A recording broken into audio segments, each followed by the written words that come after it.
రచించిన గ్రంథముల కొరకైనను ప్రార్థనా తైలము కొరకైనను మరియు ఈ పరిచర్య భారమును పంచుకోవాలనుకున్న వారు మీరు మీ ద్రవ్యమును ఇంతకు ముందు పంపే నెంబరుకు పంపకుండా ఈ క్రింద నెంబరుకు మాత్రమే జీపే ద్వారా కానీ ఫోన్పే ద్వారా కానీ పంపగలరు. మా నెంబర్ 9989655080.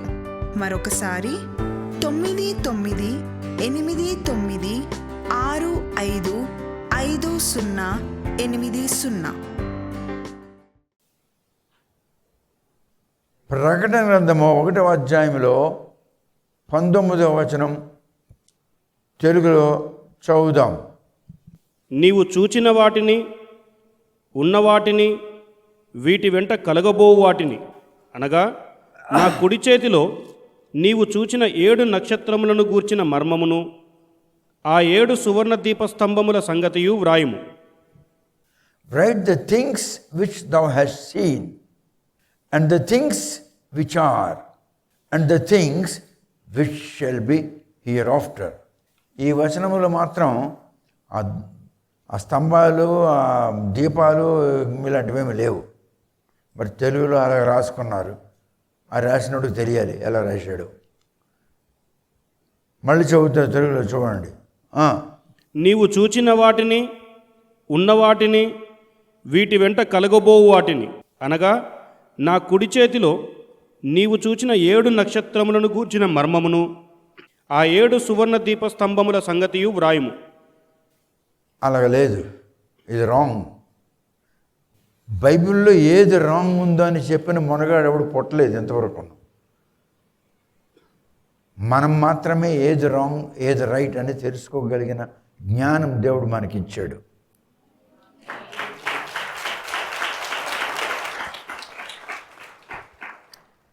ఆయన ఏమంటున్నారంటే, write the things which thou hast seen.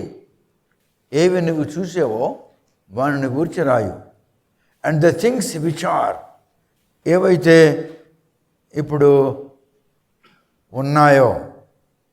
And the things which shall be hereafter, ఇక తర్వాతను ఏవి జరగబోచున్నాయో అని 3 గురించే.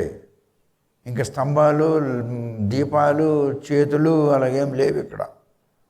That's wrong interpretation.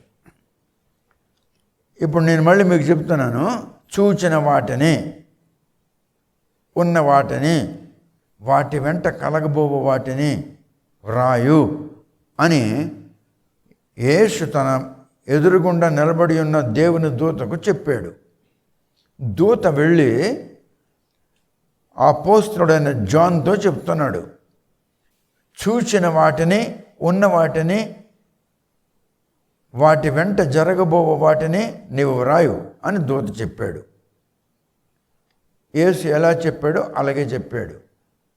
ఇప్పుడు ఏవైతే నీవు చూచితివో అనేది 1వ అధ్యాయము, ఏవైతే ఉన్నవో అనేది 2, 3 అధ్యాయాలు, ఏవైతే కలగబోవుచున్నవో అనగా సంభవింపబోచున్నావో అనేది 4, 5 అధ్యాయాలు. ఇప్పుడు మీకు అర్థమైపోయిందా? ఉదాత్తమైన దుఃఖములు, బాధలు అని పేరు పెట్టాను. ఎందుకు అంటే ఇటువంటి బాధలు, ఇటువంటి దుఃఖములు ఇంతకుముందు ఎన్నడూ రాలేదు, ఇక మీదట రాదు. అందుకు ఉదాత్తమైన బాధలు, దుఃఖములు అని నేను దీనికి పేరు పెట్టాను.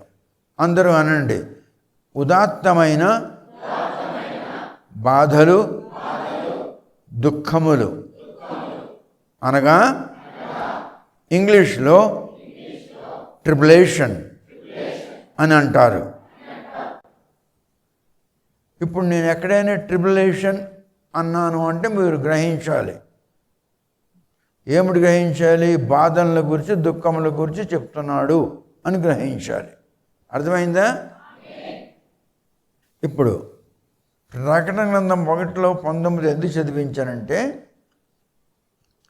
మరి 6వ అధ్యాయంలో జరగబోయే వాటిని రాస్తున్నాడు, చెప్తున్నాడు.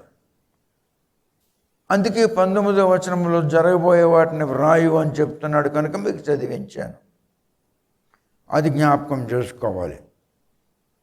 ప్రకటన గ్రంథమునకు అందులో వ్రాయబడిన 7 ఏండ్ల శ్రమకాలమునకు వీటికి సంబంధమైనటువంటి ట్రిబులేషన్, వీటికి సంబంధమైన ట్రిబులేషన్ అంటే బాధలు, దుఃఖములు, ట్రిబులేషన్ దానియేలు గ్రంథములో దానియేలు చెప్తున్నాడు.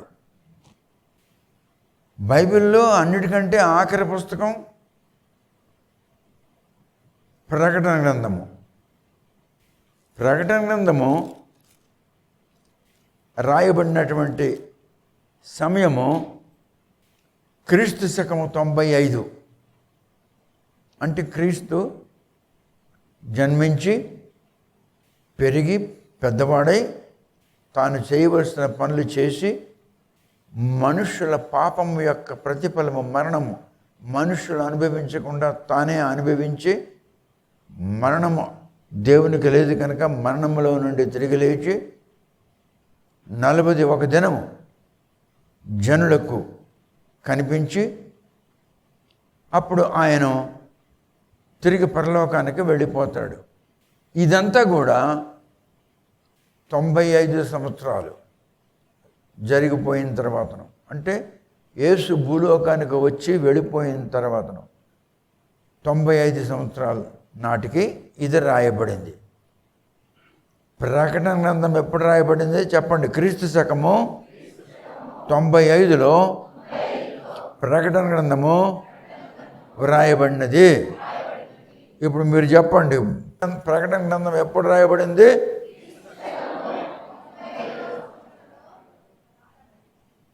AD 95. AD ఇప్పుడు క్రీస్తు శకము 95లో యేసు తన దూతతో చెప్పి అపోస్తలుడైన జాన్కి తెలియజేసి రాయమంటే జాన్ ఒక చోట కూర్చొని ఉన్నాడు, దూత చెప్పినవన్నీ రాస్తూ ఉన్నాడు AD 95లో. అయితే దానియేలు ఏం చెప్తున్నాడు? దానియేలుకి ఇది చెప్పవలసిన అవసరం ఏమొచ్చింది? అవునా కాదా? అర్థమైందా? దానియేలుకి ఈ విషయము చెప్పవలసిన అవసరము ఏమొచ్చింది? AD 95లో జరగబోచున్న దాన్ని దానియేలు చెప్పవలసిన అవసరమే వచ్చింది. దానియేలు ఎందుకు చెప్పాలి? దానియేలుకి ఈ వివరము చెప్పవలసిన అవసరం లేదు, కానీ మరి చెప్తున్నాడు. ఎందుకు చెప్తున్నాడు? చెప్పవలసిన అవసరం ఇంత డీటెయిల్గా మీకు ఎవడో ఏ పాస్టర్ చెప్పలేడు ఇండియాలో. This is a very special message, this introduction about the chapter 6 I'm giving you. No pastor in the whole country, India, can tell you so detailed information about chapter 6 in the book of Revelation. ఇప్పుడు దానియేలుకి చెప్పవలసిన అవసరం ఏమొచ్చింది? దానియేలు ఎందుకు చెప్పాలి? దానియేలుకి ఏం అవసరం వచ్చింది? ఎవరైనా ఒకవేళ చెప్పగలరా? ఎవరైనా మీలో తప్పు చెప్పినా పర్వాలేదు, ఎవరైనా మీలో చెప్పగలరా? తప్పు చెప్పండి, పర్వాలేదు, గట్టిగా నిలబడి చెప్పు.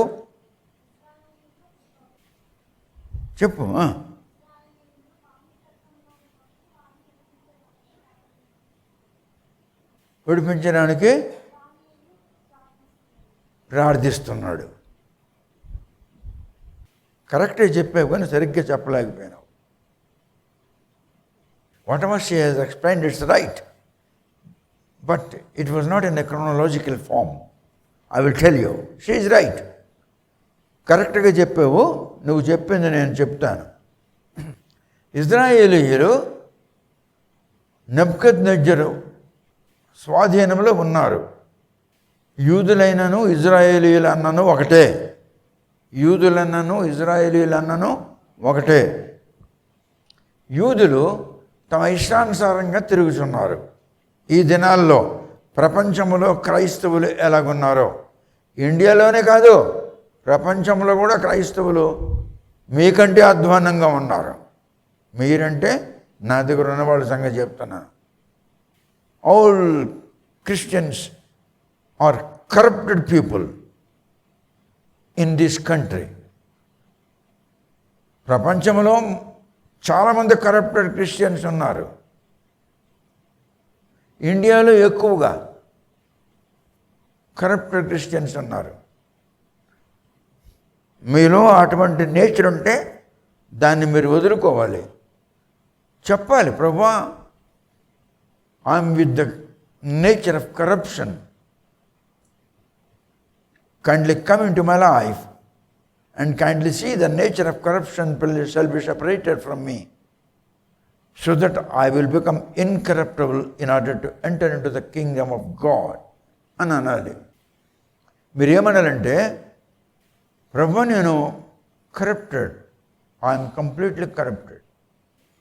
నా జీవితంలోనికి నీ వచ్చి నాలో ఉన్న కరప్షన్కి సంబంధమైన ప్రకృతి నాలో నుండి వేరు చేయుటకు కనికరించము. ఏలయనగా నేను పరలోక సామ్రాజ్యములో ప్రవేశించాలంటే నాలో కరప్షన్ ఉండకూడదు. కరప్షన్ అంటే ఏమంటారు, తెలుగులో ఏమంటారు? ఓకే, భ్రష్టత్వం. నాలో ఉన్న భ్రష్టత్వమునకు సంబంధమైన ప్రకృతి నీవు దూరపరచుటకు కనికరించము. ఏలయనగా భ్రష్టుడు నీ రాజ్యములో ప్రవేశించలేడు. అందుకనే కనికరించి భ్రష్టత్వము నాకు దూరపరచము అని మీరు ప్రార్థన చేయాలి. ఇప్పుడు నిలబడండి, ఆ ప్రార్థన చేయండి అందరూ.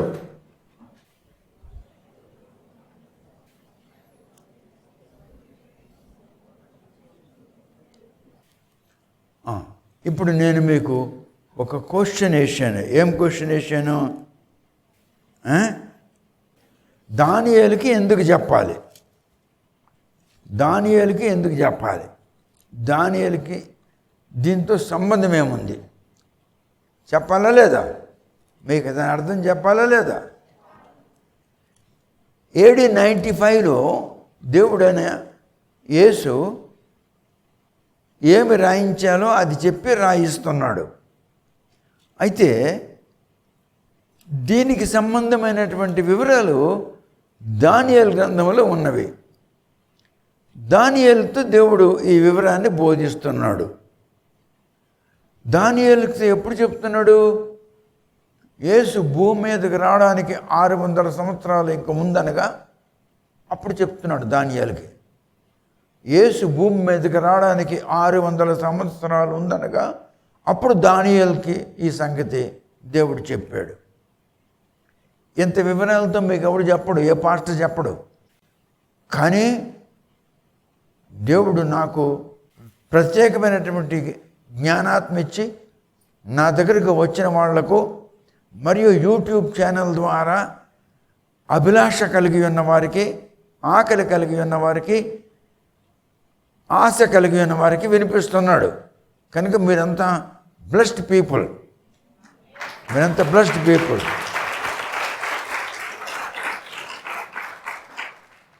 దానియేలు క్రీస్తు భూమి మీదకి రావడానికి ఇంకా ఎంతకాలం ఉంది?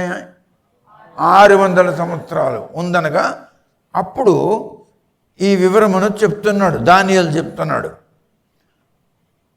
6th century BC ఎక్కడ? AD 95 ఎక్కడ? 695 సంవత్సరాలు ముందే చెప్తున్నాడు ఈ విషయాలు. ఏం చెప్తున్నాడు, ఎలా చెప్తున్నాడు, ఎందుకు చెప్తున్నాడు, ఆయనకి ఏంటి అవసరం వచ్చింది? ఆయనకి చెప్పవలసిన అవసరం లేదు. రెండవ రాకడను గూర్చి, క్రీస్తు రెండవ రాకడను గూర్చి దానియేలుకి చెప్పవలసిన అవసరం లేదు. దానియేలు 9వ అధ్యాయం, book of Daniel chapter 9 verse 24 through 27 చదువురా. 24 నుండి 27 వరకు. తిరుగుబాటును మాన్పుటకును, పాపమును నివారణ చేయుటకును, దోషము నిమిత్తము ప్రాయశ్చిత్తము చేయుటకును, యుగాంతము వరకుండునట్టి నీతిని బయలుపరచుటకును, దర్శనమును ప్రవచనమును ముద్రించుటకును, అతి పరిశుద్ధ స్థలమును అభిషేకించుటకును, నీ జనమునకును పరిశుద్ధ పట్టణమునకును 70 వారములు విధింపబడెను. యెరూషలేమును మరలా కట్టించవచ్చునని ఆజ్ఞ బయలుదేరిన సమయము మొదలుకొని అభిషక్తుడగు అధిపతి వచ్చు వరకు 7 వారములు పట్టునని స్పష్టముగా గ్రహించుము. 62 వారములు తొందరగల సమయములందు పట్టణపు రాచవీధులను కందకములను మరలా కట్టబడును. ఈ 62 వారములు జరిగిన పిమ్మట ఏమీయూ లేకుండా అభిషక్తుడు నిర్మూలము చేయబడును. వచ్చునట్టి రాజు యొక్క ప్రజలు పవిత్ర పట్టణమును పరిశుద్ధ ఆలయమును నశింపజేయుదురు. వాని అంతము హఠాత్తుగా వచ్చును, మరియు యుద్ధ కాలాంతము వరకు నాశనము జరుగునని నిర్ణయింపబడెను. అతడు 1 వారము వరకు అనేకులకు నిబంధనను స్థిరపరచును. అర్ధవారమునకు బలిని నైవేద్యమును నిలిపివేయును. హేయమైనది నిలుచు వరకు నాశనము చేయువాడు వచ్చును. నాశనము చేయువానికి రావాలని నిర్ణయించిన నాశనము ముగించు వరకు ఈలాగున జరుగును. ఈ సంగతి దానియేలుకి ఎందుకు ఈయన చెప్పవలసిన అవసరం వచ్చిందంటే, దానియేలుకి ఒక బాధ్యత కలిగింది. ఏమిటంటే, ఇశ్రాయేలీయులు దేవుని మాట వెనక వాళ్ళ ఇష్టానుసారంగా బ్రతికారు. అందుకే 70 సంవత్సరాలు వారికి ఇబ్బందులు వచ్చాయి. ఈనాడు ప్రపంచ దేశములలో మరియు భారతదేశంలో ఉన్న క్రైస్తవులకు, సంఘములకు ఎందుకు ఇబ్బందులు వస్తున్నాయి అని అంటే, వారు తమ ఇష్టానుసారంగా బ్రతుకుతున్నారు. పాస్టర్లు, బోధకులు, క్రైస్తవులు, స్త్రీ పురుషులంతా తమ ఇష్టానుసారంగా బ్రతుకుతున్నారు. అందుకే 50 సంవత్సరాలు, 40 సంవత్సరాలు, 70 సంవత్సరాలు చనిపోయిన వరకు, మరణించిన వరకు ఇబ్బందులు, కష్టాలు, శ్రమలు, నష్టము ఇవన్నీ క్రైస్తవులు ఎదుర్కోవలసి వస్తుంది. ఎందుకంటే ఇశ్రాయేలీయులు మాదిరిగా వీళ్ళు తమ ఇష్టానుసారంగా నడుస్తున్నారు. ఆ దినం ఇశ్రాయేలీయులు అలా నడిచారు కనుక యెరెమీయా చెప్పాడు, మీరు మీ ఇష్టానుసారంగా బ్రతుకుతున్నారు, దేవుని భయం మీకు లేదు, మీరు హల్లెలూయా అంటున్నారు, స్తోత్రం అంటున్నారు, ఏమేమో అంటున్నారు. యెషయా చెప్పాడు, వీరు తమ పెదవులతో నన్ను స్తుతించుచున్నారు, వీరు హృదయములు నాకు దూరముగా ఉన్నవే. Jeremiah spoke to the people of God during his time, saying, you people, you are all living according to your own thoughts, your own ideas, your own behavior. It's an abomination to God. God is not pleased with your life. Your life is to be changed. You must change your behavior. You must change your thoughts. You must change your character. If not, God shall bring his wrath unto you. But the people of God, they didn't respond to the Lord. They didn't care. They have rejected. So, the wrath of the Lord has come unto the people of God, as a result of which 70 years they have been taken as slaves by the ruler Nebuchadnezzar, the ruler of Babylon. Similarly, now the Christians in India, even the pastors in India, even the Bible preachers in India, they are all encountering many situations, troubles, many problems in the family, in the life, in the society, in the office, in the home. Why? Because these people are not responding to the Lord. These people are not changing their thoughts, not changing their behavior, not changing their character. Even they are not praying God to change the character and behavior in their lives. Now, I made you to stand and asked you to pray God. So you all stood up and prayed God in order to separate the nature of corruption from you, so that you can enter into the kingdom of God. So like that, no one is praying. Nor in the church people are praying. Because I am acquainted with the will of God and with the nature of God while studying the word of God, I felt that you people must stand and confess what you are and request the Lord to separate the things which are abomination in the sight of the Lord or in you. You cannot separate them. In the whole country, India, no pastor is teaching the people how to pray. People are not acquainted with the right prayer of the Lord. ఇప్పుడు మీరు నిలబడ్డారు, మీ నోటితో నేను ఒప్పించాను, ప్రభువా నాలో ఉన్న భ్రష్టత్వము నాలో నుండి దూరపరచడము కనుకరించము వేయాలి అనగా నేను పరలోక రాజ్యంలో ప్రవేశించవలసి ఉంది కనుక భ్రష్టత్వం నాలో నుండి దూరపరచడం. భ్రష్టత్వం నువ్వు తీసుకోగలవా? తీసుకోలేవు. నువ్వు దాన్ని వేరు చేయగలవా? వేరు చేయలేవు. ఇది దేవుడు చేసే కార్యము. అది నువ్వు నిలబడి దేవునికి ఒప్పుకోవాలి. నేను భ్రష్టుడను అని ఒప్పుకోవాలి. ఒప్పుకొని నా భ్రష్టత్వము అనేది ప్రకృతి నాలో నుండి దూరపరచు ప్రభు అని నువ్వు ప్రార్థన చేయాలి. అలా నువ్వు ప్రార్థన చేయాలని నీకు తెలీదు.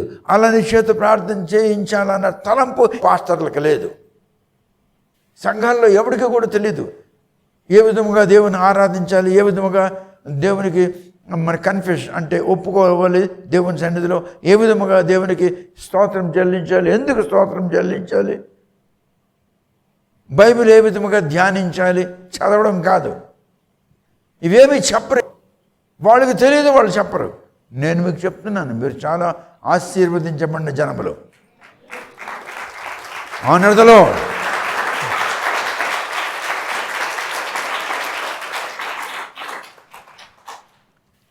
ఇప్పుడు 9వ అధ్యాయంలో దానియేలు గ్రంథం 9వ అధ్యాయంలో దానియేలు ప్రజల యొక్క విడుదల సమీపించింది అని గ్రహించాడు. ఎలా గ్రహించాడు అంటే యిర్మీయా రాసినటువంటి ఆ ప్రవచనము ఆయన చేతిలో ఉన్నది. అది చదివాడు. అది చదివిన తర్వాతను ఆయన నేను దేవుని యొద్ద ప్రార్థన చేయాలి అన్నటువంటి తలంపు వానికి కలిగింది. అప్పుడు దానియేలు కన్ఫెస్ చేస్తూ ప్రార్థన చేస్తున్నాడు, అంటే ఒప్పుకుంటూ ప్రార్థన చేస్తున్నాడు. ఏం ఒప్పుకుంటున్నాడు? ఆయన పితరులు చేసినటువంటి తప్పుడు పనులు, అన్యాయములు, దుర్నీతి, వ్యభిచారము, త్రాగుడు, దోచుకుంటా మొదలుగున్నవి అన్నీ కూడా ఆయన ఒప్పుకుంటున్నాడు. ఆ పితరులు ఒప్పుకోవాలి, కానీ దానియేలు ఒప్పుకుంటున్నాడు. వారి పితరులు, ఆయన పితరుల తరపున. దానియేలు ఎప్పుడైతే నేను ప్రార్థన చేయాలి అని అనుకున్నాడో అప్పుడు వెంటనే దేవుడు ఎవరక్కడ అని కేక వేశాడు. ఒక దూత వచ్చి ఆయన ముందు నిలబడింది.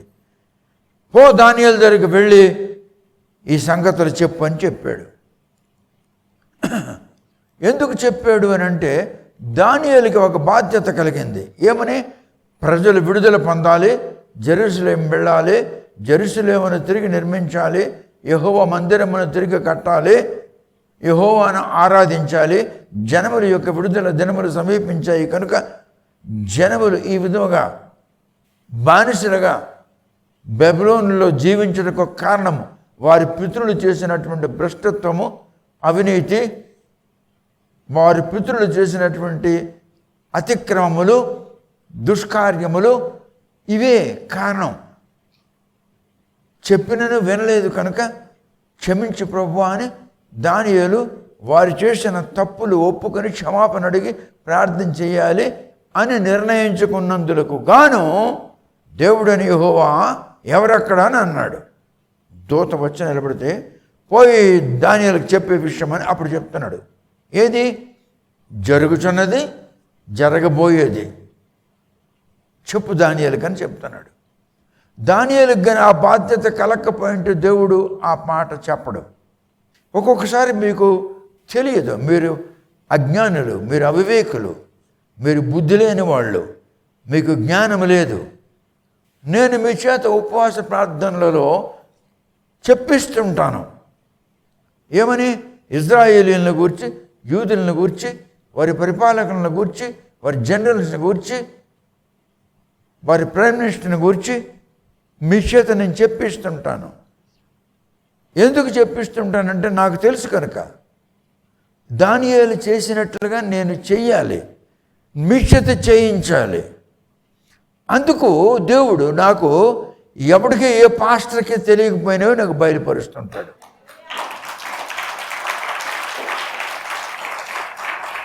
It's wonderful.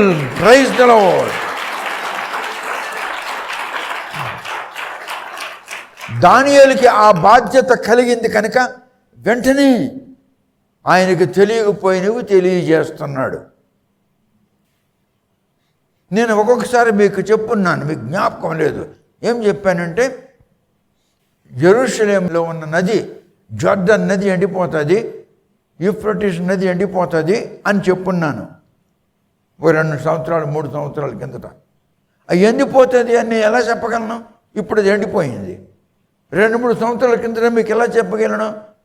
నాకు ఉన్న ఇజ్రాయేలీల మీద, యూదుల మీద, జెరూసలేం మీద, 3వ మందిర నిర్మాణముల మీద రాబో 5 ఏళ్ల శ్రమకాలమును బట్టి మిమ్మల్ని ఆ స్థాయిలోనికి ఎత్తాలన్న తలంపు గలవాడిని ఉండబట్టి అది నాకు దేవుడు బయలుపరిచాడు. అప్పుడు నేను మీకు చెప్పాను ఎండిపోతుందని. మరి ఇప్పుడు ఎండిపోయింది. నేను ప్రవక్తను కాను, నేను పాస్టర్ని కాను. I'm not bloody pastor, I'm not bloody Christian, Indian Christian. I'm God Fearing man. అంతే.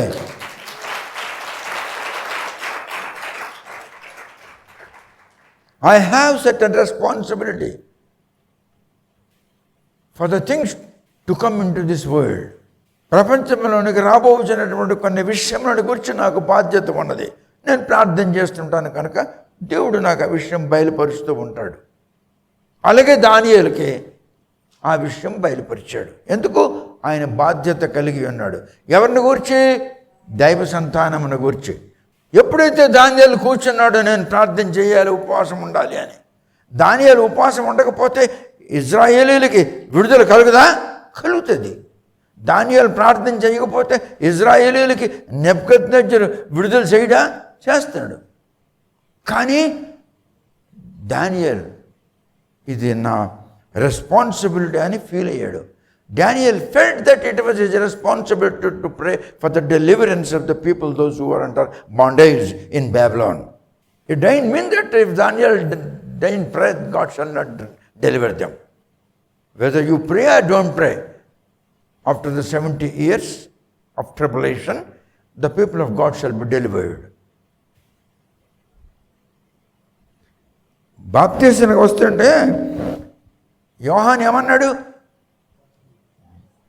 లేదు, శ్రీమంతులారా, ఇజ్రాయేలీయులారా,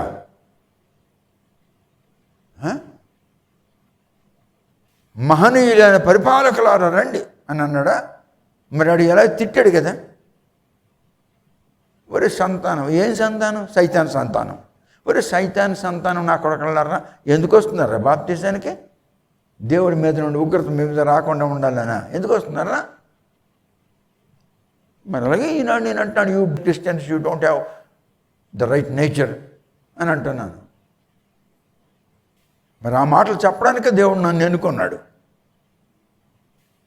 24వ వచనం నుండి 27వ వచనం వరకు దానియేలుకి సెలవిస్తున్నాడు. బాధ్యత కలిగి ఉన్నప్పుడు నీవు ఇజ్రాయేలీయుల విషయంలో, జెరూసలేం విషయంలో, క్రీస్తు యేసు 2వ రాకడ విషయంలో, సంఘమును ఆయత్తపరచుట అంటే ప్రిపేర్ చేయడం విషయంలో, సంఘములో ఉన్నటువంటి ప్రకృతి తొలగించబడుటకు, నూతన ప్రకృతి అనుగ్రహించబడుటకు, వారి మనసులో మార్పు కలిగించడం నిమిత్తము, వారి క్యారెక్టర్లో మార్పు కలిగించే నిమిత్తము,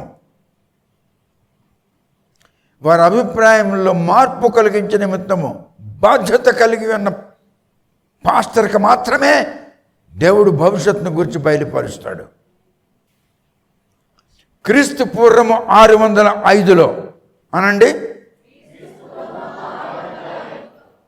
అంటే డ్యూరింగ్ 605 BC, డ్యూరింగ్ 605 BC యూదా సామ్రాజ్యం పతనమైపోయింది. యేసు భూలోకానికి రావడానికి 605 సంవత్సరాలు ఉందనగా యూదా సామ్రాజ్యం ఎప్పుడు పతనమైంది? క్రీస్తు పూర్వము అనండి, క్రీస్తు పూర్వము 605. అప్పుడు పతనమైపోయింది. 70 సంవత్సరాల తర్వాతను ఇజ్రాయేలీయులు బబులోను నుండి విడుదల పొందుతారు. దేవుని యొద్ద నుండి ఒక దూత వచ్చి దానియేలుతో చెప్తుంది, దానియేలు, నీవు దేవునికి బహుప్రియుడవు గనుక నీవు విజ్ఞాపన చేయుట ఆరంభించినప్పుడు ఈ సంగతిని నీకు చెప్పుటకు వెళ్ళమని నాకు ఆజ్ఞ బయలుదేరిన కావున ఈ సంగతి నీవు తెలుసుకొనము. నీకు కలిగిన దర్శన భావమును గ్రహించము. తిరుగుబాటును మాన్పుడు పాపమును నివారణ చేయుటకును, దోషము నిమిత్తము ప్రాయశ్చిత్తము చేయుటకును, యుగాంతము వరకు ఉండునట్టి నీతిని బయలుపరచుటకును, దర్శన ప్రవచనములను ముద్రించుటకును, ఆ పరిశుద్ధ స్థలమును అభిషేకించుటకును, నీ జనమును పరిశుద్ధ పట్టణమును 70 వారములు దేవుడు నియమించి ఉన్నాడు అని చెప్తున్నాడు. 23 నుండి 27 వరకు దానియేలు గ్రంథంలో 9వ అధ్యాయంలో, దానియేలు నీవు దేవునికి బహుప్రియుడిగా ఉన్నావు అని అంటున్నాడు. ఎప్పుడు మనిషి దేవునికి ప్రియుడిగా ఉంటాడు? బాధ్యత కలిగి ఉన్నప్పుడు. మీ బాధ్యత నాకు కలిగి ఉంది కనుకని మిమ్మల్ని గురించి నేను ఇటువంటివన్నీ శ్రమపడి రీసెర్చ్ చేసి కష్టపడి నేర్చుకొని మీకు చెప్తున్నాను. మీకే కాదు, యూట్యూబ్లో విన్నటువంటి వాళ్ళు కూడా చెప్తున్నాను. In the book of Daniel chapter 9 verse from 23 through 27 these things have been written. ఆది కాండము 29వ అధ్యాయములో మీరు ఇప్పుడు తీయొద్దు. ఆది కాండము 29వ అధ్యాయంలో 1 నుండి 35 వరకు వచనములు చదివితే అక్కడ మీకు తెలుస్తుంది, కొంత ఇన్ఫర్మేషన్ తెలుస్తుంది. అనండి, ఆది కాండము 29వ అధ్యాయము 1 నుండి 35 వరకు వచనములు నేను ఇంటికి వెళ్ళి చదువుతాను. ఆది కాండము 29వ అధ్యాయము 1 నుండి 35. ఆది కాండము 29వ అధ్యాయము 1 నుండి 35 మీరు ఇంటికి వెళ్ళి చదవాలి. చదివితే మీకు విషయాలు దాంట్లో అర్థం అవుతాయి. వారం అంటే ఏమిటి, 1 వీక్ అంటే 7 సంవత్సరాలు అని అర్థం. లాబాన్ అంటాడు, నీకు నచ్చిందా రేచల్ భార్య కావాలంటే మరొక వారం పనిచేయి అంటాడు. అంటే 7 రోజులా? అది అలాంటివన్నీ అక్కడ ఉన్నాయి. ఆది కాండము 29వ అధ్యాయము 1 నుండి 35. Book of Genesis chapter 29 from verse 1 through 35 అంటాడు. ఎవరికి అంటాడు? జాకబ్కి అంటాడు. The maternal uncle of Jacob, Laban will say, and he said to his nephew, if you need my second daughter, also you serve me 1 more week. It didn't mean that 7 days. దాని అర్థం ఏంటంటే మరొక వారం పనిచేయి అంటే మరొక 7 సంవత్సరాలు పనిచేయి అని అన్నాడు. యాకోబు ఎన్ని సంవత్సరాలు పనిచేశాడో తెలుసా? 20 సంవత్సరాలు పనిచేశాడు. 20 years వాడు మేనమామ దగ్గర పనిచేశాడు. ఇటువంటి విషయాలు మీకు పరిశుద్ధాత్ముడు చెప్పగలడు, ఎవడు ఏ పాస్టర్ చెప్పలేడు. దానియేలు గ్రంథం 9వ అధ్యాయంలో 24వ వచనం చదువురా. తిరుగుబాటును మాన్పుటకును, పాపమును నివారణ చేయుటకును, దోషము నిమిత్తము ప్రాయశ్చిత్తము చేయుటకును, యుగాంతము వరకు ఉండునట్టు నీతిని బయలుపరచుటకును, దర్శనమును ప్రవచనమును ముద్రించుటకును, అతి పరిశుద్ధ స్థలమును అభిషేకించుటకును, నీ జనమునకును పరిశుద్ధ పట్టణమునకును 70 వారములు విధింపబడెను. 70 వారములు. ఒక వారం అంటే 7 సంవత్సరములు. మరి చూడు, మరి 70 × 7 490 సంవత్సరాలు. 490 సంవత్సరాలు ఈ పని జరుగుతుందని సెలవిచ్చాడు. ఆ తర్వాత యేసు 1000 సంవత్సరాలు పరిపాలిస్తాడు. దానియేలు 9:26 చదువు. ఈ 62 వారములు జరిగిన పిమ్మట ఏమీయూ లేకుండా అభిషక్తుడు నిర్మూలము చేయబడును. వచ్చునట్టి రాజు యొక్క ప్రజలు పవిత్ర పట్టణమును పరిశుద్ధ ఆలయమును నశింపజేయుదురు. వాని అంతము హఠాత్తుగా వచ్చును, మరియు యుద్ధ కాలాంతం వరకు నాశనము జరుగునని నిర్ణయింపబడెను. జరగబోయేదాన్ని దానియేలుకి చెప్తున్నాడు. క్రీస్తు పూర్వము 600 సంవత్సరాల కిందట దానియేలుతో మాట్లాడుతున్నాడు దేవుడు. దానియేలు బాధ్యత కలిగి ఉన్నాడు కనుక దానియేలుకి దేవుడు ఈ సంగతి చెప్తున్నాడు. బాధ్యత కలిగిన ప్రతి మనిషికి, బాధ్యత కలిగిన ప్రతి స్త్రీకి, బాధ్యత కలిగి ఉన్న ప్రతి పురుషునకు దేవుడు ఇటువంటివి బయలుపరుస్తాడు. క్రీస్తు భూమి మీదకి రావడానికి 600 సంవత్సరాల ముందనగా రేపు జరగబో 7 ఏళ్ల శ్రమకాలం తెలియజేస్తున్నాడు. బాధ్యత కలిగి ఉండాలి. పాస్టర్ అవ్వక్కర్లేదు, బైబిల్ బోధించవలసిన బోధకుడు అవ్వక్కర్లేదు. If you have responsibility, you no need to become a pastor, you no need to become a preacher, you no need to become an evangelist. You must have responsibility for the family, because you being the head of the family, you must have responsibility for the family in order to prepare them. They can be lifted up at the time when the Jesus shall come into air. గాలిలోనికి యేసు వస్తున్నప్పుడు మీరు ఎత్తబడేటట్లుగా మిమ్మల్ని సిద్ధపరచాలి. మీలోని భ్రష్టత్వం ఉంటే, ఇప్పుడు వీడి దిక్కు చూసి ఇలా ముఖం తిప్పుతావు, దాని దిక్కు చూసి ఇలా ముఖం తిప్పుతావు. ఏం క్రైస్తవురాలు, నువ్వేం క్రైస్తవుడు? పాస్టర్లు అలాగే ఉన్నారు.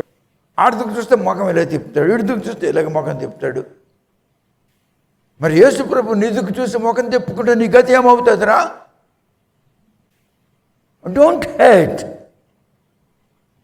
Don't develop the nature of hatred in your life. If Jesus is also turned his head after looking at you, what shall be the future of you? Don't develop that nature, you Indian Christians. క్రీస్తు పూర్వము 445వ సంవత్సరము. చెప్పండి, క్రీస్తు పూర్వము 445వ సంవత్సరము మార్చి 14వ తారీఖున సైరస్ ఆర్డర్ ఇస్తున్నాడు. ఎవడు చెప్పగలడు ఈ మాట? ఎవడు చెప్పగలడు ఈ మాట?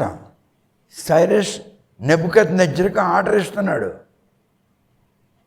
ఎప్పుడు? క్రీస్తు పూర్వం 445.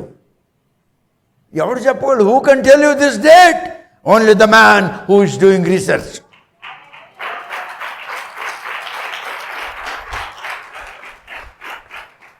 During BC 445, on 14th March, the Persian ruler Cyrus has given commandments to Nebuchadnezzar. Bring out all the golden and silver ornaments out of your temple, your God's temple. Hand over to the people of God.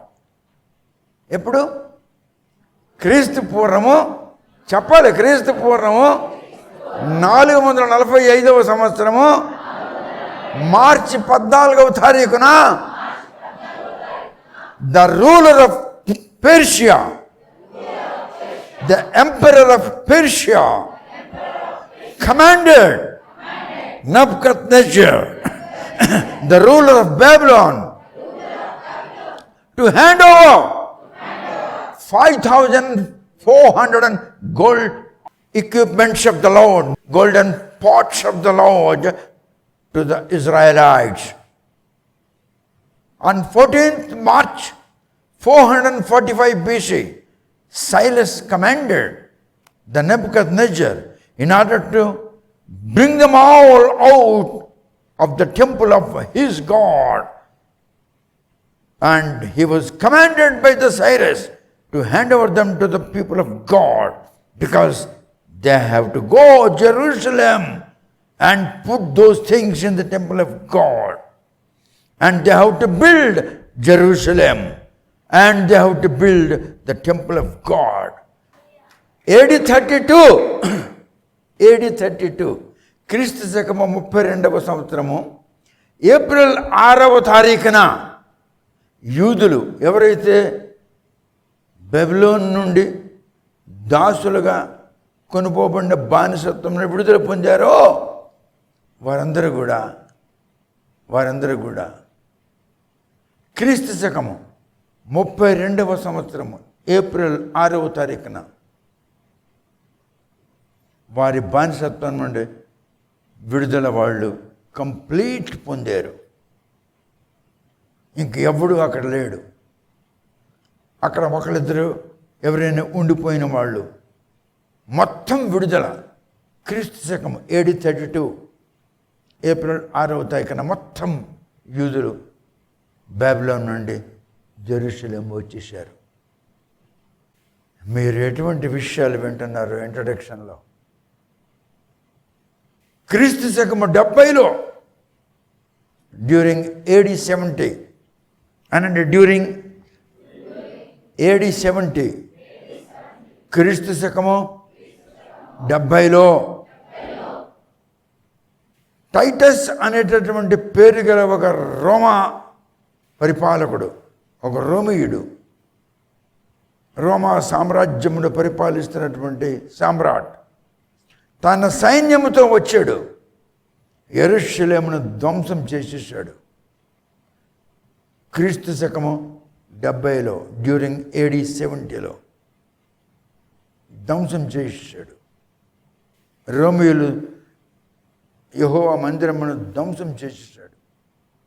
ఇజ్రాయేలీలకి బాధలు పెట్టాడు. ఇజ్రాయేలీలకి యూదులకి హింసలు పెట్టాడు. ఎప్పుడు? AD 70లో క్రీస్తు శకము 70లో. దానియేలు 9:24-26లో ఉన్న ప్రవచనం ప్రకారంగా చదువురా ప్రవచనం. దానియేలు 9:26లో, దానియేలు 9:26లో ఉన్న ప్రవచనం ప్రకారముగా ఈ 62 వారములు జరిగిన పిమ్మట ఏమీయూ లేకుండా అభిషక్తుడు నిర్మూలము చేయబడును. వచ్చినట్టి రాజు యొక్క ప్రజలు పవిత్ర పట్టణమును పరిశుద్ధ ఆలయమును నశింపజేయుదురు. వాని అంతము హఠాత్తుగా వచ్చును, మరియు యుద్ధ కాలాంతము వరకు నాశనము జరుగునని నిర్ణయింపబడెను. అర్మగిద్దోను యుద్ధము సమయం సంభవించే పర్యంతరము ఇలా జరుగుతుంది. దానియేలుకి చెప్తున్నాడు 26వ వచనంలో, ఏమీ లేకుండా అభిషిక్తుడు అనగా మెస్సియా అనగా యేసుప్రభు ఆ ఆలయము నిర్మూలము చేయబడుతుంది. తాళాలు వేసిస్తారు. ఎవడు ఉండడు. నా ఫోటో పెట్టంటారా, నేనే మీ దేవుడురా అంటాడు. నేనే మీ రాజును, నేనే మీ దేవుణ్ణు.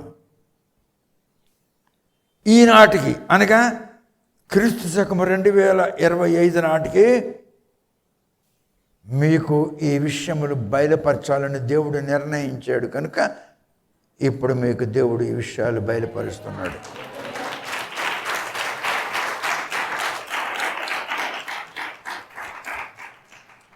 అన్య జనాంగమైతే యేసుని తిరస్కరిస్తారు, యేసు నామమును తిరస్కరిస్తారు. వారికి గల అపనమ్మకంతో వారు దేవుని యొద్ద నుండి వెలివేయబడతారు. వారి మీదకి శ్రమలు వస్తాయి, వారి మీదకి ఇబ్బందులు వస్తాయి, వారు దేవుళ్ళకు మొక్కుతారు, వారు దేవుడి దగ్గర బుర్ర కొడతారు, కొండల మీదకి వెళ్ళి బుర్ర కొడతారు. ఎందుకంటే కొండల మీద వాళ్ళ దేవుళ్ళు ఉన్నారు. ఆ కొండల మీదకి ఎక్కి ఆ దేవుళ్ళ దగ్గర బుర్ర కొడతారు. దేవుడా మమ్మల్ని రక్షించు, మమ్మల్ని రక్షించు, మేము తట్టుకోలేకపోతున్నాం. అటువంటి రోగాలు, అటువంటి పరిస్థితులు, అటువంటి దినములు ఎన్నుకుంటారు. క్రైస్తవులారా, అటువంటి దినములు మీకొద్దు. ఇప్పుడే మీరు అనండి, యూట్యూబ్ ఛానల్లో వింటున్న క్రైస్తవ స్త్రీ పురుషులు, పాస్టర్లు, సువార్థికులు, మీరు అందరూ అనండి, ప్రభు అయిన తండ్రి, ట్రిబులేషన్ అనేది మేము చూడకుండా ఉండునట్లు మమ్మల్ని కనికరించము. మాలో ఉన్న భ్రష్టత్వము మాలో నుండి తొలగించము. దైవభీతి మాకు కలిగించము. నీ యందు నమ్మకము మాకు కలిగించము. మా నమ్మకము సరైనది కాదు. నమ్మకము గట్టిపరచబడాలంటే ఆత్మ సహాయం చెయ్యాలి. అందుకే నేను మీకు అడుగుతున్నాను, తండ్రి కనికరించము. ఎత్తబడి సంఘములో నేను చేర్చబడాలి. శ్రమకాలం అంటే ఏమిటో నాకు తెలియకుండా ఉండులాగున మధ్యాకాశములోనికి నీ వచ్చినప్పుడు నన్ను జ్ఞాపకం చేసుకునము. అందుకు నేను ఎలా ఉండాలి, ఎలా ఆలోచన చేయాలి, ఎలాంటి పనులు చేయాలి, ఎలాంటి ప్రవర్తన కలిగి ఉండాలి, అవి నాకు కలిగించము, అవి నాకు నేర్పించము. యేసుక్రీస్తు నామమున ప్రార్థించుచున్నాను. ఆమేన్. ఇది డెఫినిషన్. ఇంత వివరంగా చెప్పకపోతే మీకు 6వ అధ్యాయం అర్థం కాదు. క్రీస్తు పూర్వం 445 సంవత్సరం మార్చి 14వ తారీఖు నాడు పెర్షియన్ రూలర్ వాడు ఆర్డర్ ఇచ్చాడు నెబుకద్నెజర్కి. During 445 March 14. చూసారా, క్రీస్తు భూలోకానికి రావడానికి 440 సంవత్సరాలు ఉందనగా మార్చి 14వ తారీఖు నాడు సైరస్ ఆజ్ఞాపిస్తున్నాడు, ఏ నెబుకద్నెజర్ అంటున్నాడు. ఆ డేట్ ఎవడు చెప్పగలడు? అది రీసెర్చ్ చేసి కనుక్కోవాలి.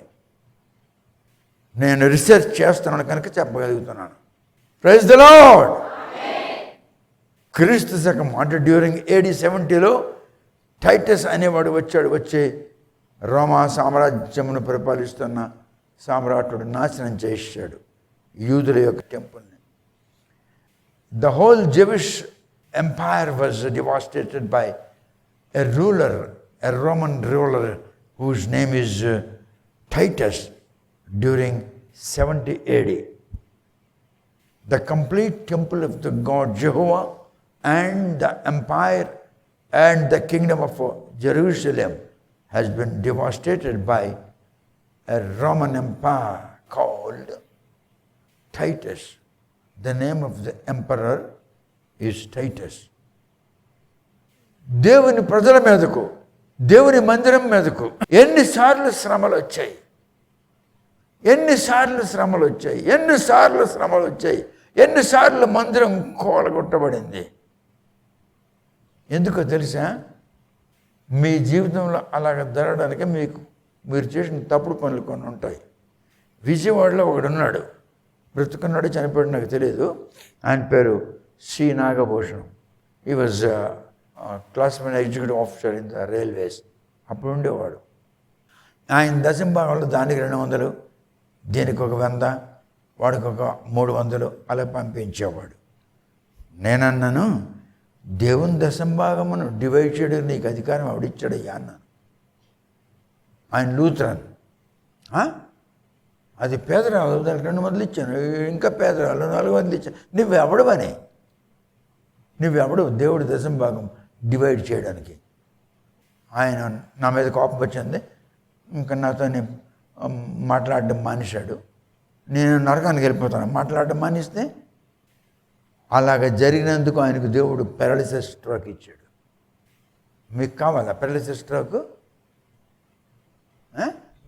మరి దశంభాగం మీరు ఎందుకు ఆడికి కొంచెం వీడికి కొంచెం పంపిస్తారు? నువ్వు అప్పుడు నీకేమో అధికారం దశంభాగం డివైడ్ చేయడానికి? నువ్వు వాడికి ఇవ్వాలి, ఓకే నీ ఇష్టం, ఇయ్యో పర్లేదు. కానీ దశంభాగం నుండి తీసి ఇవ్వడానికి వీలు లేదు. You are nobody to touch the tithe of the Lord. You cannot divide the tithe of the Lord. He was a retired officer, railway officer. His name is C. Nagabhushan. I don't know whether he is still in the world or he has been lifted up from the world. I don't know. He used to send 200 to so-and-so lady, 400 to so-and-so pastor, 500 to so-and-so lady. I said, who you are? You are not the authority to divide the tithe of the Lord. The tithe of the Lord belongs to the Lord. You must give it to the Lord. If you would like to give somebody, you give it from your pocket. నువ్వెవడు రా, అందులో 2,000 తీసి ఇడికిస్తావు, 3,000 తీసి ఆడికిస్తావు, 4,000 నీడికిస్తావు. నీకు paralysis వస్తుంది నా కొడక. ఆయనకు వచ్చింది పెరాలిసిస్. ఉన్నాడు, చనిపోయాడు, ఉన్నాడో తెలియదు. ఆయన పేరు సి. నాగభూషణం. వాళ్ళ కొడుకు బెజవాడ రైల్వే స్టేషన్ మాస్టర్గా ఉండేవాడు. మరి చూడండి, మరి అలాంటి పనులు చేస్తారు ఈ లూథరన్ వాళ్ళు, మెథడిస్ట్ వాళ్ళు, బ్యాప్టిస్ట్ వాళ్ళు, ఈ పెంటెకోస్ట్ వాళ్ళు, ఈ బ్రదరన్ వాళ్ళు, హెబ్రోన్ వాళ్ళు. వీళ్ళు పరమ మూర్ఖులు. నీ భార్య నీ పక్కోడు ఇంటి భార్యరా? నీ పెళ్ళాన్ని నీ పక్కోటి ఇంటికి పంపిస్తావా? అలాగే దేవుని ఆస్తిని నువ్వెవడో రా డివైడ్ చేయడానికి? You are nobody to divide the tithe of the Lord. దేవుని దశంభాగం దేవునికి ఇవ్వాలంతే. నా మాట వినలేదు, ప్రభా వాడి సంగతి చూడన్నాను, అంతే. వాడికి పెరాలిసిస్ స్ట్రోక్ వచ్చింది. ఇప్పుడు మీకు డెఫినిషన్ అయిపోయింది. ఇప్పుడు అసలైనటువంటి 6వ అధ్యాయం ప్రారంభిస్తున్నాను. ఇప్పుడు మీరు 6వ అధ్యాయం యొక్క definition, the definition of chapter 6 in the book of Revelation has been completed. Now I am going to tell you, beginning from the verse 1 through verse 16 of chapter 6 in the book of Revelation. ప్రకటన గ్రంథంలో 6వ అధ్యాయంలో 1 నుండి 17 వరకు వచనాలు మీకు చెప్తాను. సింహాసనం మీద కూర్చున్న వాని చేతిలో ఏముంది? స్క్రోల్. ఎన్ని ముద్రలు ఉన్నాయి? ఆ స్క్రోల్ మీద ఉన్న ముద్రలు విప్పుటకు ఎవడికి యోగ్యత ఉంది? యేసుకి. ఎందుకు? ఆదం దాన్ని అప్పచెప్పాడు. ఎవడికి? సైతానికి. ఆదం ఎవడు? మనిషి. అందుకే యేసు మనిషి. ఆదం ఎవడు? పరిశుద్ధుడు. అందుకే యేసు పరిశుద్ధుడు. ఆదం ఎవడు? చనిపోయాడు. అందుకే యేసు చనిపోవలసి వచ్చింది. అంటే ఆదంలో ఏమేమి ఉన్నాయో యేసులో అవన్నీ ఉండాలి. భూమి ఒకడు తాకట్టు పెట్టాడు, వాడు విడిపించలేకపోతున్నాడు. ఇంకొకడు ఆ భూమిని విడిపించాలని వచ్చాడు, వాడు బంధువుడు. వాడు ఈ బంధువునికి దగ్గర బంధువు అయి ఉండాలి, రక్త సంబంధికుడు అయి ఉండాలి, ఈ వంశములకు చెందినవాడు అయి ఉండాలి.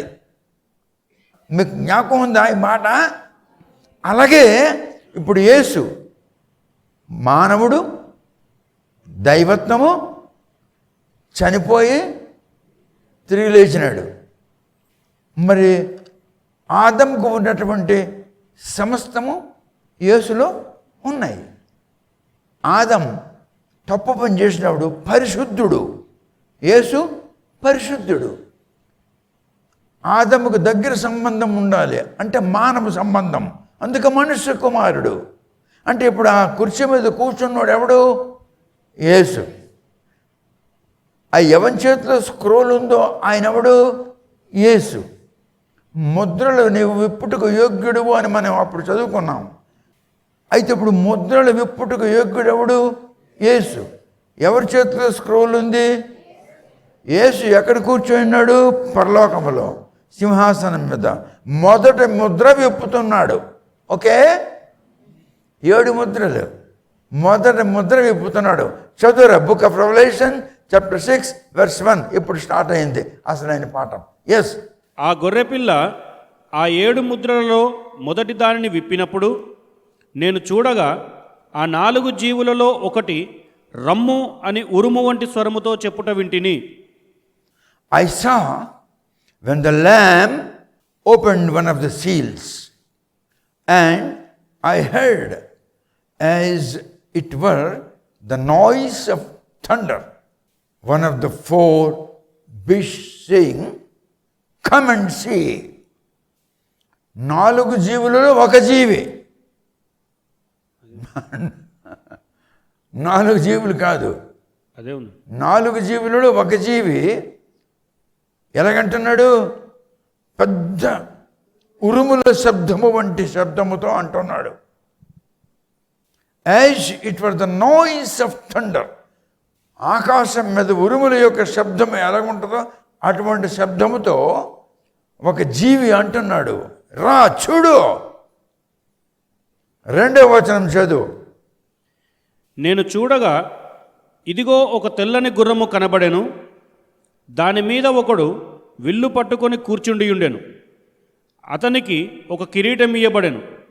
అతడు జయించుటకు బయలువెళ్ళెను. I saw, and behold, a white horse, and he that sat on him had a bow, and a crown was given unto him, and he went forth conquering and to conquer. John ఆత్మలో చూస్తున్నాడు. అపోస్తలుడైన John ప్రకటన గ్రంథం రాస్తున్నాడు. యేసు చెప్పిన మాటలు దూత విని దూత వచ్చి జాన్కి చెప్తుంటే జాన్ రాస్తున్నాడు. జాన్ ఆత్మవశుడైనాడు. భూమి మీద భవిష్యత్తులో ఏమి సంభవించబోతుందో, ఎటువంటి సంఘటనలు సంభవిస్తాయో వాటిని గురించి వివరిస్తున్నాడు. ఆ వివరం ఆయన చూస్తున్నాడు. యేసుక్రీస్తు స్క్రోల్ మీద ఉన్న 7 ముద్రలలో ఒక ముద్ర విప్పాడు. ఆ సమయంలో ఆ 4 జీవులలో ఒక జీవి ఉరుము వంటి శబ్దముతో, జాన్ ఇలా వచ్చి చూడు అని అన్నాడు. ఒక జీవి అనగా జాన్ అటువైపు వెళ్ళి చూశాడు.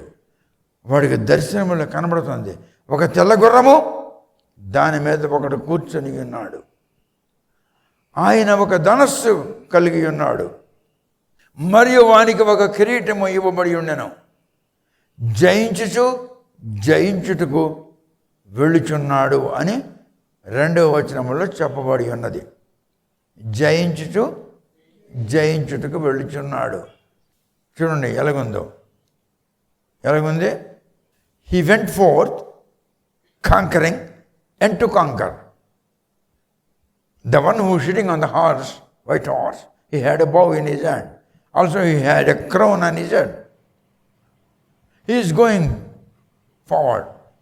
Why? To conquer. Conquering and going forward to conquer.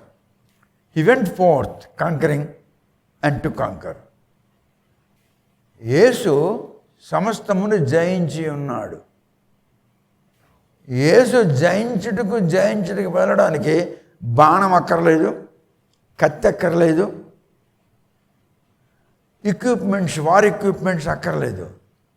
ఆయన తన నోటితో మాట్లాడితే చాలు,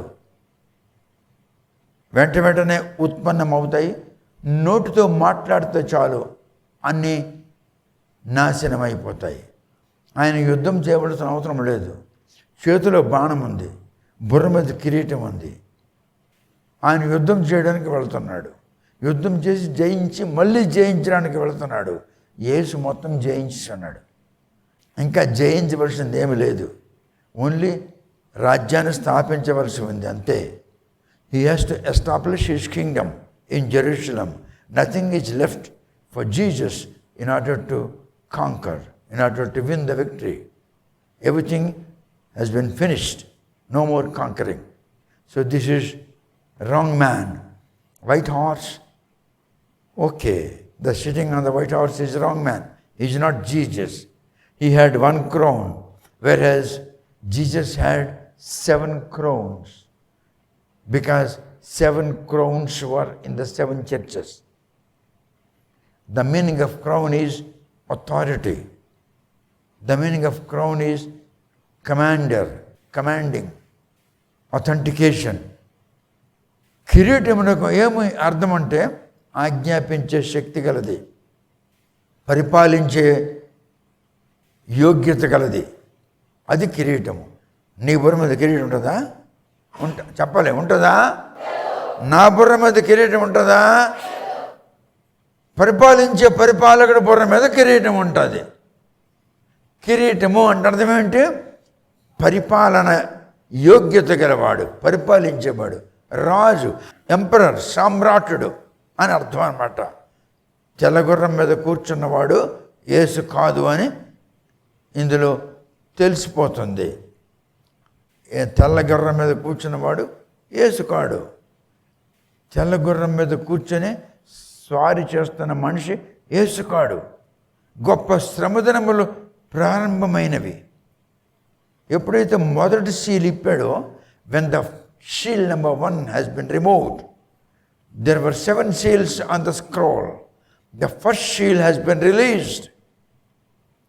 So the tribulation started.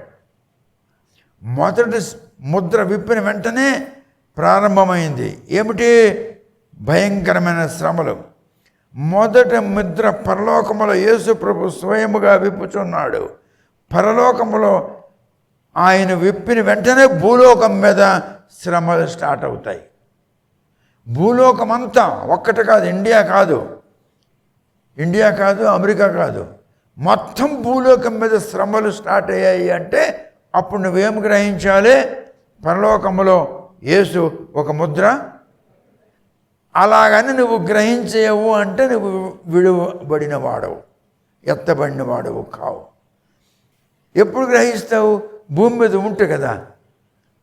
ఆయన గ్రహించావు అంటే అర్థం ఏంటి? నువ్వు భూమి మీద విడువబడి ఉన్నావు, నువ్వు ఎత్తబడలేదు. పరలోకముల సీల్ ఎప్పుడు ఎత్తాడు?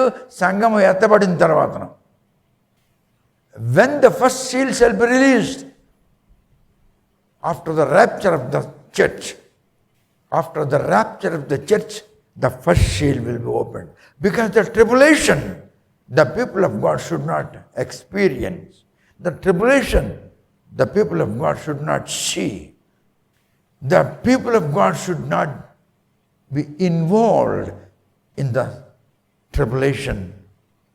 Only after the rapture of the church, the tribulation will start. Only after the rapture, the first seal on the scroll shall be opened by the Lord in the heaven. And the people, those who will be left here on this planet, shall see the tribulation. మరి మీకు tribulation రావాలా? చూడాలనుందా? మరి చెప్పండి, ప్రభువా ఆ శ్రమ దినములు, ఆ శ్రమకాలము నేను చూడకూడదు. అందు నిమిత్తము నీ ఆత్మ, పరిశుద్ధాత్మ నన్ను ఏ విధముగా రూపొందించాలో ఆ విధముగా రూపొందించునుగాక.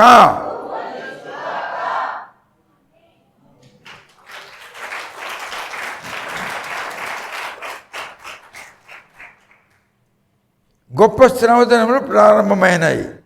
మొదటి ముద్ర పరలోకములో యేసు స్వయముగా విప్పాడు.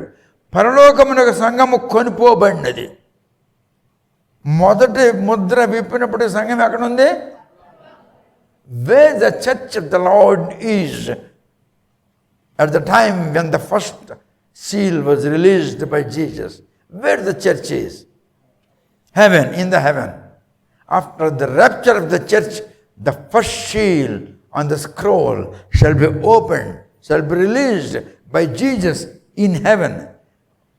At the same time, the tribulation will come unto the people of the world. పరలోక ద్వారము యొక్క తలుపు తెరపబడినది. పరిశుద్ధాత్ముడు తన సంఘమును పరలోకంలోనికి తీసుకుని వెళ్ళిపోయాడు. పరిశుద్ధాత్ముడు యేసు ప్రభువు సంఘము ద్వారా పనులు చేయుచున్నాడు. కృపాయుగము పూర్తి అయిపోయింది.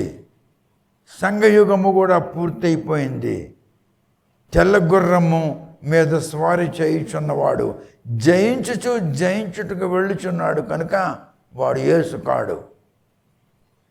కృపాయుగం పూర్తయిపోయింది. ఇది కృపాయుగము. This is the age of grace. No more grace shall be. ఇంకా కృపాయుగం లేదు, సంఘయుగం లేదు. సంఘయుగం పూర్తయిపోయింది. సంఘము ఎత్తబడింది. సంఘయుగము లేదు, కృపాయుగము లేదు. ఇప్పుడు ఏ యుగము? ట్రిబులేషన్, శ్రమదినముల యుగము. మీకు నేను చెప్పింది అర్థమవుతుందా లేదా? తెల్లగుర్రం మీద స్వారీ చేయుచున్నవాడు యేసు కాదు. వాడి చేతిలో విల్లుంది. The one who is riding on the white horse, he had a bow in his hand. Jesus doesn't need any war equipments to fight. The command of the Jesus shall fight, shall destroy, shall create, shall recreate. He doesn't need to hold any war equipment. He is holding a bow in his hand, the one who is riding on the white horse. So he is not Jesus. Is it clear? యూట్యూబ్లో వింటున్న వారులారా, తెల్ల గుర్రం మీద కూర్చున్నవాడు యేసు కాదు. యేసు తన నోటి మాటతో సృష్టిస్తాడు, తన నోటి మాటతో నిర్మిస్తాడు, తన నోటి మాటతో అన్ని ఉత్పన్నమవుతాయి, తన నోటి మాటతో అన్ని నాశనం అవుతాయి. కనుక ఆయన చేతిలో విల్లు ఉండవలసిన అవసరము లేదు. కనుక వాడు యేసు కాడు. మనం ఇప్పుడు 6వ అధ్యాయం చదువుతున్నాం. 1-2 వచనములు మీకు వినిపిస్తున్నాను. మీకు అర్థం కావాలంటే book of revolution chapter 19 verse 15 చదవండి. Read verse 15. జనములను కొట్టుటకై ఆయన నోట నుండి వాడిగల ఖడ్గము బయలువెడలుచున్నది. ఆయన ఇనుపదండముతో వారిని ఏలును. ఆయనే సర్వాధికారియగు దేవుని తీక్షణమైన ఉగ్రత అను మద్యపు తొట్టి త్రొక్కును. Out of his mouth goeth a sharp sword. ఆయన నోటి నుండి వాడిగల ఖడ్గము బయలుదేరుతుంది. ఆయన ఖడ్గం పట్టుకోకర్లేదు. His word will be sword. ఆయన మాటే ఖడ్గము. ఆయన మాటే ఖడ్గము. Out of his mouth goeth a sharp sword, that with it he should smite the nations. దేశములకు నాశనము చేయడానికి ఆయన నోటి నుండి ఖడ్గము వంటి శబ్దము బయలుదేరుచున్నది. ఆయన యుద్ధము చేయవలసిన అవసరం లేదు. And he shall rule them with the rod of iron. లోకమంతటికి, ప్రపంచమంతటికి ఆయన ఇనుప దండముతో పరిపాలించగలడు. అంటే అంత స్ట్రిక్ట్గా పరిపాలిస్తాడు. And he treadeth the winepress of the Pharisees and wrath of Almighty God. ఆయన నోటి నుండి వస్తున్న మాట ప్రపంచములను, దేశములను నాశనము చేయగలదు. ఆయన నోటి నుండి వస్తున్నటువంటి మాట వాడిగల ఖడ్గము వంటిది. ఆయన నోటి నుండి వస్తున్న మాట, ఎవరి నోటి నుండి వస్తున్న మాట? మైటీ గాడ్, అంటే సర్వశక్తిమంతుడైన దేవుడు. యేసు ఈజ్ ఎ మైటీ గాడ్. ఆయన నోటి నుండి వస్తున్న మాట దేశములను నాశనము చేయను. ఆయన నోటి నుండి వస్తున్న మాట దేశములను స్థిరపరచును. ఆయనకి యుద్ధము చేయవలసిన అవసరం లేదు. ఆయన తెల్లగుర్ర మీద కూర్చున్నప్పుడు తన చేతిలో ఏం పట్టుకున్నాడు? బాణం పట్టుకున్నాడు. యేసు బాణంతో యుద్ధం చేయవలసిన పని లేదు.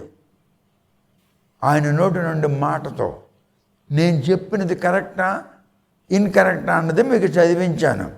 Book of revolution chapter 19 verse 15లోని. అర్థమైందా? ఇప్పుడు 19వ అధ్యాయంలో 12వ వచనం చదువు. ఆయన నేత్రములు అగ్నిజ్వాల వంటివి, ఆయన శిరస్సు మీద అనేక కిరీటములుండెను. తెల్ల గుర్రం మీద కూర్చున్న వాడి బుర్ర మీద ఎన్ని కిరీటములు ఉన్నవి? మరి ప్రకటనలో యేసు ఏం చెప్తున్నాడు? అనేక కిరీటములు ఆయనకు ఉన్నవి. అంటే రకరకములైన పరిపాలకుడు ఆయన. Is a ruler of the whole world, ruler of many nations, ruler of heaven, ruler of earth. అనేక కిరీటములు ఆయన మీద ఉన్నాయి. ఈడి బుర్ర మీద. అందుకే హీ ఈజ్ నాట్ జీసస్. అర్థమైందా? 12వ వచనంలో ఆయన శిరస్సు మీద అనేక కిరీటములు ఉన్నవి అంటే అర్థం ఏంటి? Is a ruler of many nations, is a ruler of earth and the heaven, is the ruler of all the authorities of the universe. విశ్వములో ఉన్న సమస్త అధికారములకు ఆయన పరిపాలకుడు. చూడండి, దేవుడు మీకు ఎలా చెప్తున్నాడు? మొదటి వచనం 2వ వచనం గురించి ఎలా చెప్తున్నాడు? ఇప్పుడు ప్రకటన గ్రంథం 3వ అధ్యాయంలో 21వ వచనం ఒకసారి చదువుదాం. మీకు అయిపోయింది, మళ్ళీ ఒకసారి చదవాలి ఇప్పుడు. ఎందుకంటే ఆ వాక్యం మీకు చెప్తున్నప్పుడు అది మీకు కనిపించాలి, నిజమా అబద్ధమా అని. ప్రకటన గ్రంథము 3:21 చదువు. నేను జయించి నా తండ్రితో కూడా ఆయన సింహాసనమునందు కూర్చుండియున్న ప్రకారము. ఏమన్నాడు? నేను జయించి అంటే ఇంకా జయించడానికి ఏమైనా ఉందా? మరి వాడేంటి? జయించుటకు వెళ్ళుచున్నాడు. మీకు ప్రూఫ్ చేస్తున్నాను, విషయాలు ప్రూఫ్ చేస్తున్నాను. 3:21లో నేను జయించేశాను, ఇంకా జయించడానికి ఏం లేదు. ఆ తెల్ల గుర్రం మీద కూర్చున్నాడు. ఏం చేస్తున్నాడు? జయించుటకు వెళ్ళుచున్నాడు. జయించుచు. కనుక తెల్ల గుర్రం మీద కూర్చున్నవాడు యేసు కాడు. ప్రకటన 3వ అధ్యాయం 21వ వచనంలో ఏమన్నాడు? నేను జయించి తండ్రి కుడి పార్శ్వమున కూర్చున్నాను. అంటే ఎక్కడ ఉన్నాడు?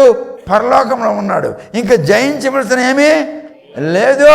So the one sitting on the white horse is not a Jesus. Jesus is sitting at the right side of the God almighty in the heaven. So nothing is left for him to win the victory. అర్థమైందా?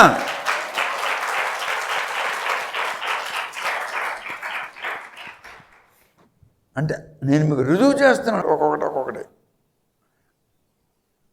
ఇంగ్లీష్లో లొడిసియన్ అని చెప్తుంది, లొడిసియస్. తెలుగులో లవదొకియా అని రాసి ఉన్నాడు. లొడిసియస్ సంఘముతో చెప్పుచున్న మాటలు. ఈ తెల్లగుర్రం మీద స్వారీ చేయుచు కూర్చుని విన్నవాడు యేసు కాడు అనే తేటగా మీకు ఇప్పుడు అర్థమవుతుంది. అటులైనచో తెల్లగుర్రం మీద కూర్చొని స్వారీ చేస్తున్నవాడు ఎవడు? నేనా?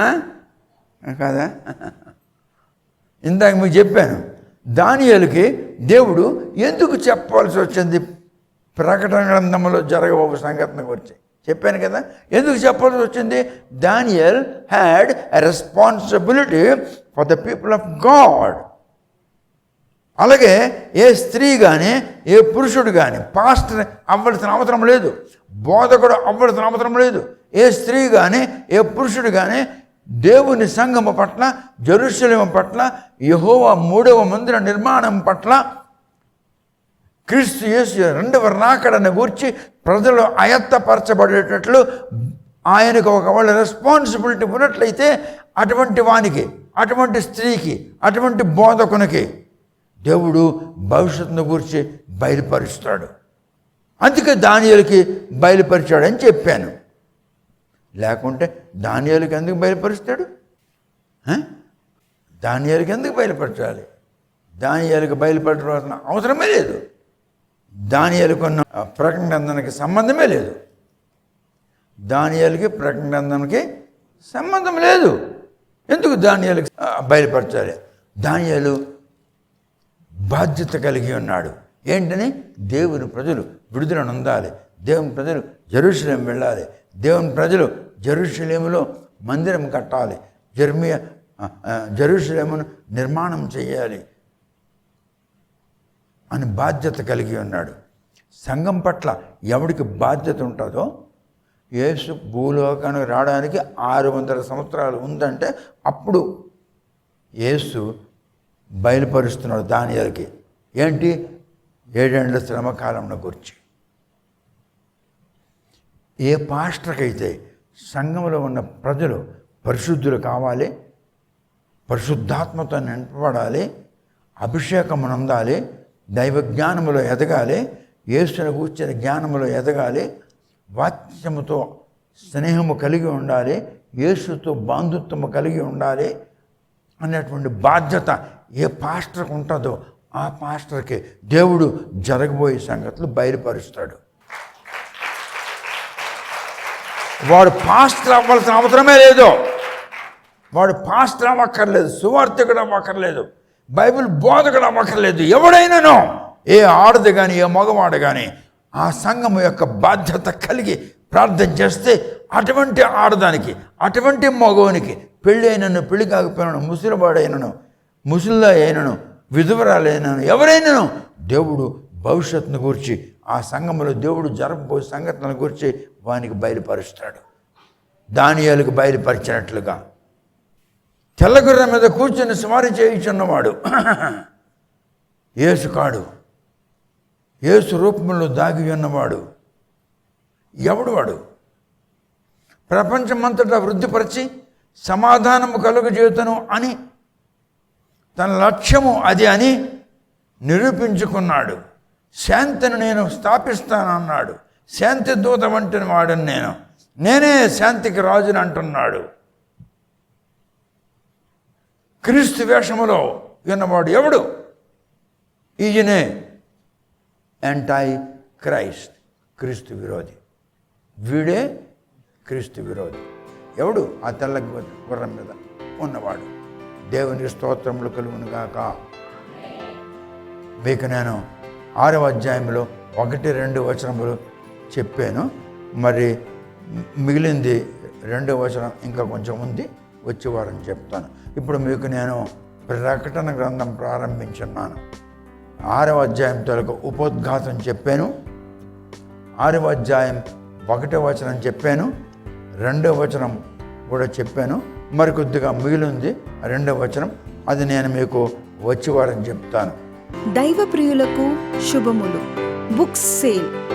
ఫాదర్ పరవస్తు గారు రచించిన 9 గ్రంథములు కేవలం 6,500 రూపాయలకే రిజిస్టర్ పోస్ట్ ద్వారా లభించును.